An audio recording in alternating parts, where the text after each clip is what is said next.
लेकिन जो सबसे सबसे अहम है कि जो भारतवंशी हैं उनका कितना योगदान रहता है, तो सबकी नजरें इसी वोट बैंक पर हैं कि भारतवंशियों का वोट कैसे जाता है। ये जो ग्राफिक्स आप देख पा रहे हैं, इसमें स्विंग स्टेट में कमला वर्सेस ट्रंप में कहां ट्रंप के साथ वोटर्स हैं, कौन वोटर्स हैं, और जो स्विंग स्टेट है उनकी पूरी रूपरेखा हम आपको यहां पर बता रहे हैं कि कहां पर कितने परसेंट वोट है। और यहां जो मार्जिन होता है वो बहुत कम का होता है, और अक्सर देखा जाता है अब तक के जितने चुनाव हुए हैं इसमें अगर आप रेड स्टेट्स की बात करें, ब्लू स्टेट्स की बात करें, उनके चुनाव पक्के होते हैं, तय होते हैं, एक उसके ऊपर प्रतिनिधित्व का जो एक कब्जा है वो नजर आता है। लेकिन स्विंग स्टेट की अगर हम बात करें तो यहां पर चीजें अलग हो जाती है, मार्जिन काफी कम होता है। और आप अगर इस ग्राफिक्स को देखें, इस आंकड़े को देखें, तो आपको ट्रंप के साथ और कमला हैरिस के साथ वोट का जो परसेंट है वो काफी कम दिखेगा, मार्जिन काफी कम दिखेगा। और यही डिसाइडेड पॉइंट यहां पर होगा, तय यहीं से होगा कि आखिर इसमें जो वोटर्स हैं वो किस तरीके से अपने मुद्दों पर वोटिंग करते हैं। तो ये पूरा डायग्राम ये बताने के लिए काफी है कि अब तक का इतिहास क्या करता है, और सबसे बड़ी बात कि जो वहां से जो ग्राउंड रिपोर्ट हम तक पहुंची है वो क्या कहती है। तो स्विंग स्टेट में कमला वर्सेस ट्रंप की ये जो कहानी है ये पूरे ग्राफिक्स के जरिए आप देख पा रहे हैं। बिल्कुल विवेक, आप ग्राफिक्स के जरिए इस वक्त लगातार जानकारी दे रहे हैं और पूर्व राजनयिक जेके त्रिपाठी जी भी इस वक्त हमारे साथ जुड़े हुए हैं, उनसे हम चर्चा करने वाले हैं। देखिए, भारतीय समय के अनुसार 4:30 बजे से वोटिंग शुरू होगी और जेके त्रिपाठी जी आपका बहुत बहुत स्वागत है रिपब्लिक भारत पर। लेकिन सबसे पहले मैं जानना चाहूंगी कि एक तरफ है डोनाल्ड ट्रंप और दूसरी तरफ है कमला हैरिस। ये जो अमेरिका का राष्ट्रपति चुनाव है, पूरी दुनिया की नजरें इस राष्ट्रपति चुनाव पर क्यों है, इससे उनको क्या फायदा है, सबसे पहले तो ये समझाइए दर्शकों को। देखिए, अमेरिका अभी भी कुछ भी कहा जाए, अमेरिका अभी भी आज की तिथि में भी अमेरिका एक सुपर पावर है, दुनिया की सबसे बड़ी शक्ति है। और अमेरिका के कई देशों के साथ व्यापारिक संबंध है, कई देशों के साथ रणनीतिक संबंध है, कई देशों के साथ उनके सैन्य संबंध है।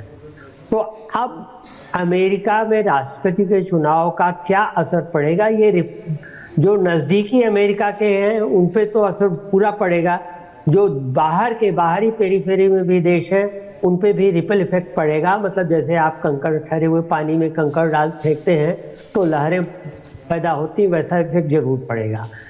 अब रही बात ये कि जहाँ फ्लैश पॉइंट्स हैं, यूक्रेन, रूस, इजराइल, हमास, लेबनान या ईरान, यहाँ क्या होगा। देखिए, रूस और यूक्रेन का युद्ध जो है ये 2-2.5 साल से चल रहा है, और ट्रंप अगर ये कह रहे हैं कि वो युद्ध को रुकवा देंगे तो मुझे नहीं लगता कि वो सही बात कर पाए। हाँ, वो थोड़ा सा बड़बोलेपन में बयान दे रहे हैं। युद्ध का रुकवाना इतना आसान नहीं होगा, खासतौर से जब नाटो के और देश युद्ध जारी रखने के पक्ष में। लेकिन यह एक सवाल जेके त्रिपाठी जी है कि जो भारतवंशी हैं उनका यहाँ पर जो उनकी जो सोच है, क्योंकि सभी लोग बयानों के जरिए या फिर अपने को उनके प्रति एक काफी संवेदनशील व्यक्ति और पार्टी के तौर पर स्थापित करना चाहते हैं, दोनों नेताओं को हमने देखा। तो भारतवंशी यहां कितने इंपॉर्टेंट हो जाते हैं, कितने महत्वपूर्ण हो जाते हैं वोट साइड से। देखिए, भारतवंशी ट्रेडिशनली डेमोक्रेट्स के साथ रहे हैं। आपने देखा होगा ओबामा को उन्होंने 80% भारतवंशियों ने ओबामा को वोट दिया था, जो 18% ने दूसरे पार्टी को, रिपब्लिकन को दिया था। ये चीज बाइडेन के टाइम में थोड़ा सा कम रही, लेकिन अभी भी ये माना जाता है कि 62 से 63% भारतवंशी जो हैं अभी डेमोक्रेट्स के फेवर में है।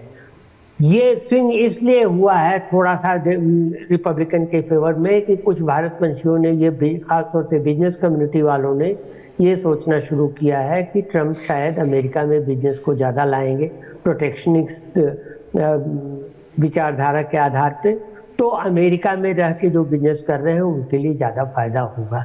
लेकिन फिर भी देखिए, अभी जो आंकड़े एक सर्वे आए थे उसमें भारतवंशियों में 70% महिलाएं वो कमला हैरिस के पक्ष में है जी, जबकि 55% पुरुष जो हैं वो कमला हैरिस के पक्ष में है। लेकिन ये देखिए कि इसमें जो लोग ज़्यादा पढ़े लिखे हैं, जो लोग बिजनेस में हैं, वो तो, जो लोग ज़्यादा पढ़े लिखे हैं वो तो कमला हैरिस की ओर से हैं, जो लोग कम पढ़े लिखे हैं वो शायद ट्रंप की ओर से होंगे।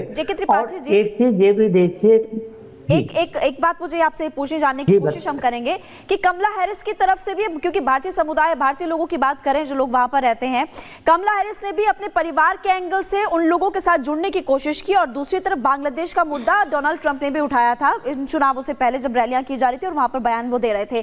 तो आपको क्या लगता है कि इस लिहाज से भारतीय समुदाय के जो लोग वहां पर रहते हैं, किसका पलड़ा वहां पर भारी नजर आ रहा होगा? दोनों ने क्योंकि कोशिश की है।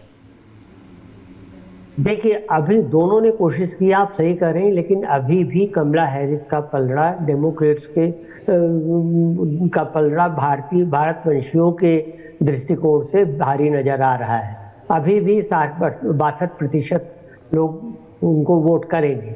लेकिन देखिए कितने लोग हैं, 26 लाख के करीब हैं भारतवंशी वोटर्स जो कि इसमें वोट कर रहे हैं। 18.5 करोड़ में से 26 लाख हैं, और 26 लाख एक मुश्त किसी और नहीं जाएंगे। आप 60 और 40 का भी लगा लीजिए तो समझ लीजिए कि 14 लाख अगर कमला हैरिस को वोट करते हैं और 12 लाख अगर ट्रंप को वोट करते हैं, तो 18.5 करोड़ की आबादी में ये कोई बहुत बड़ी संख्या नहीं है।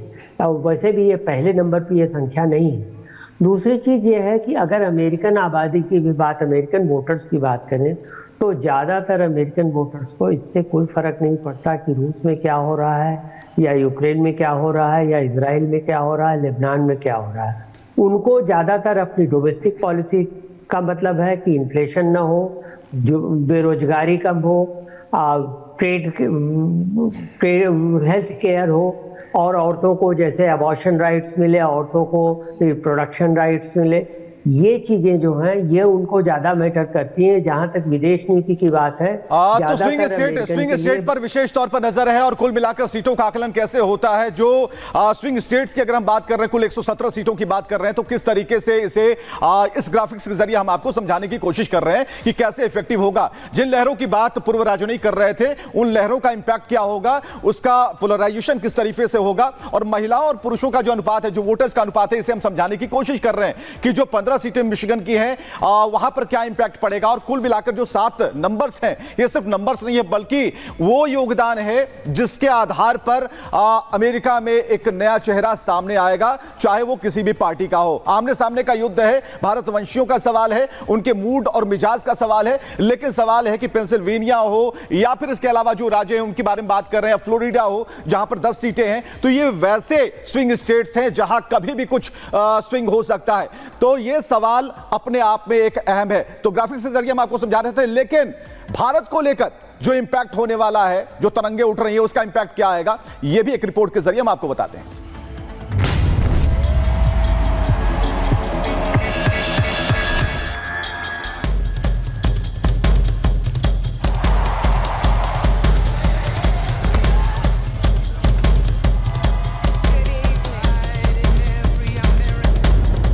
कुछ घंटों के भीतर अमेरिका में नई सरकार का गठन हो जाएगा।